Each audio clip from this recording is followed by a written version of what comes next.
Alô, amigos e amigas, esse é o programa Cidadania, que hoje vai focalizar o tema das espécies em extinção no Brasil. O Brasil tem maior patrimônio de biodiversidade do mundo, são 120 mil espécies animais aqui registradas, das quais 627 estão listadas como em extinção. E nós temos também aí 313 que encontram-se em fase muito mais arriscada, em processo acelerado.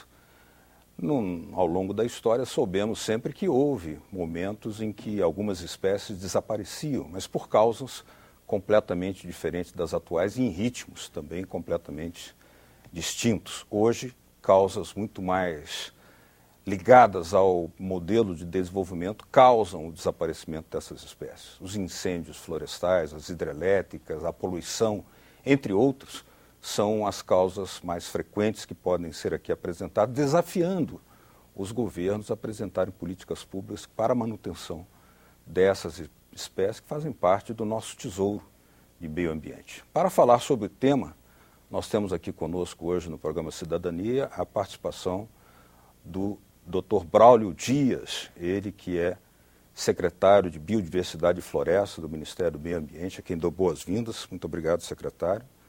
Temos a presença do senador Rodrigo Hollenberg, do Partido Socialista Brasileiro, que é o presidente da Comissão de Meio Ambiente aqui do Senado Federal. Bem-vindo. Muito obrigado. Senador. E também temos a participação, para nossa satisfação, do ministro Herman Benjamin, ministro do Superior Tribunal de Justiça, também um entusiasta dessa questão, a quem agradeço muito pela presença. Obrigado. Secretário, quais são os maiores desafios para que nós tivéssemos uma política adequada, à altura, aí falando de aparelhamento, ferramentas, para que pudéssemos evitar esse curso de acelerado risco de extinção de algumas espécies no Brasil? Os desafios são vários. Nós temos que reduzir os fatores de pressão, né? Esse ritmo atual de desmatamento, queimada, poluição, né? Conversão de ecossistemas naturais para outros usos, né? Tráfico ilegal de fauna, né? Introdução de espécies exóticas invasoras, né? Então, essas são as causas imediatas. Agora, existem causas subjacentes, crescimento da população mundial, crescimento do consumo, né? Mudanças climáticas, né? Então, algumas dessas causas são mais fáceis da gente conter e outras são mais difíceis, né? Mudança climática, por exemplo, é muito mais difícil da gente resolver. É preciso uma ação mais articulada de toda a sociedade. Não basta, por exemplo, só a área ambiental, o Ministério do Meio Ambiente ou as secretarias estaduais do meio ambiente fazerem a sua parte, né? É preciso que os outros setores também colaborem, né? Para reduzir as fontes de pressão, para promover usos mais sustentáveis, né? Por exemplo, uma das causas de extinção é a sobrepesca. Então, é o excesso de esforço de pesca. Então, é preciso ajustar isso, né? Por exemplo, muitas tartarugas estão desaparecendo por causa de uso excessivo de redes de pesca, né? Muitos albatrozes estão desaparecendo, que são aves marinhas de vida longa, estão desaparecendo por causa de pesca com espinhel, né? Então, é preciso fazer todo um processo de ajuste para que esse desenvolvimento, que tem que continuar, que todos querem melhorar de vida, e é muito justo, mas de uma forma sustentável, né? Então, esse é o desafio. Senador Rodrigo Hollenberg, esse tema desafia o legislador, porque apesar da existência de certas leis, nós temos aquela máxima, no Brasil algumas leis não pegam. E aí continua ocorrendo um processo que desafia todos nós, que é essa extinção de espécies, apesar de um certo aparato legal existente. Como é que o Congresso, como é que o legislador deve ser desafiado e como ele deve conduzir a sua participação nisso? Bom, primeiro é uma alegria poder participar desse debate ao lado de pessoas tão qualificadas. Diria que os desafios do Congresso Nacional são muitos.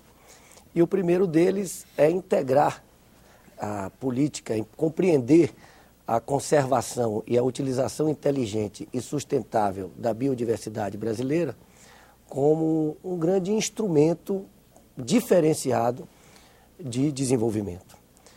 E eu diria que o primeiro desafio é ter aportes significativos e regulares em ciência, tecnologia e inovação focado nesta área. Por vários motivos. Em primeiro lugar, nós somos um país de uma imensa biodiversidade, animal, fauna e flora também, mas não conhecemos toda essa biodiversidade. Conhecemos uma pequena parte dessa biodiversidade e conhecemos menos ainda como utilizar essa pequena parte dessa biodiversidade.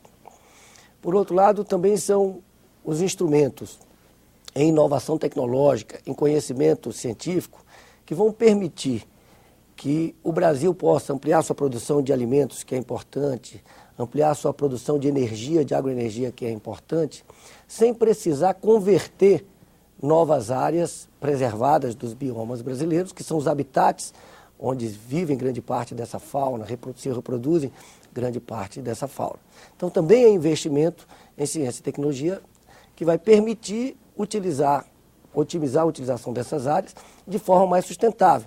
Por exemplo, é claro que a utilização maciça, como é feita hoje pelo modelo da agricultura brasileira de agrotóxicos, né, contribui para reduzir a diversidade da fauna no Brasil.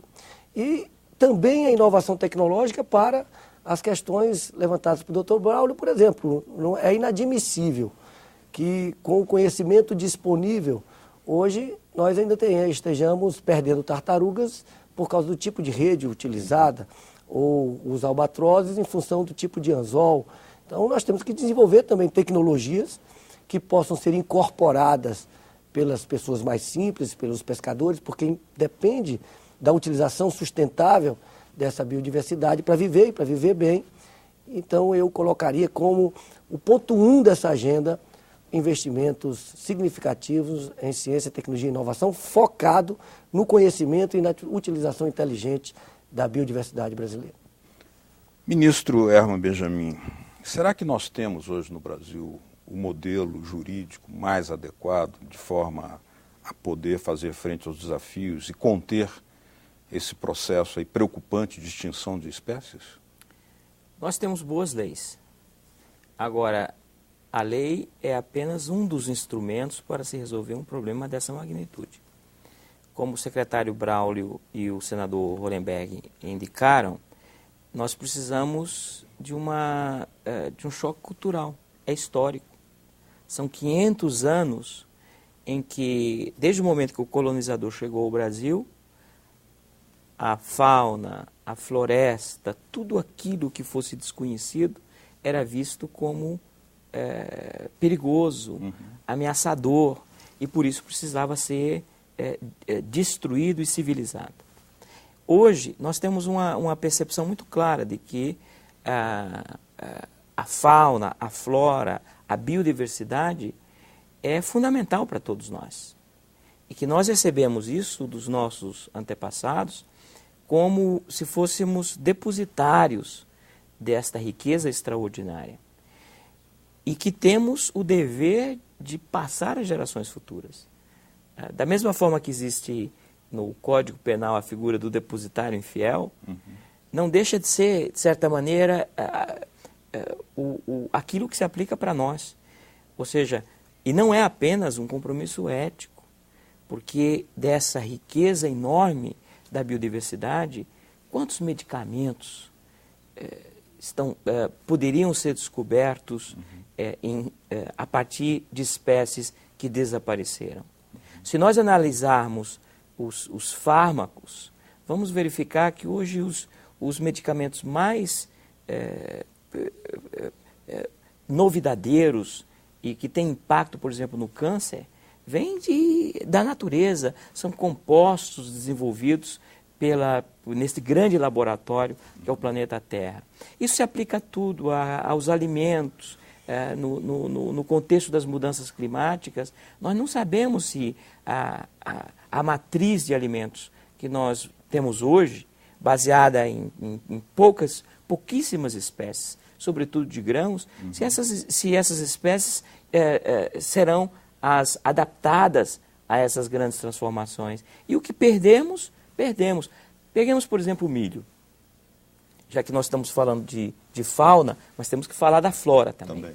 Peguemos o milho. Imaginemos que no habitat natural, onde os precursores deste grão existiam de uma forma endêmica, se isso tivesse sido destruído, o milho hoje é consumido no mundo inteiro, e não apenas no seu habitat natural. A batata, o amendoim, a mandioca, o arroz no Sudeste Asiático. Então, vejam, são espécies que vieram, o trigo, a soja, são espécies que hoje estão globalizadas, mas que, a rigor, a sua origem é concentrada em uma biorregião muito pequena. Então, a cautela que nós devemos ter não é apenas ética, não é apenas jurídica, mas é com uma preocupação econômica, de sobrevivência mesmo, de todos nós. Um outro exemplo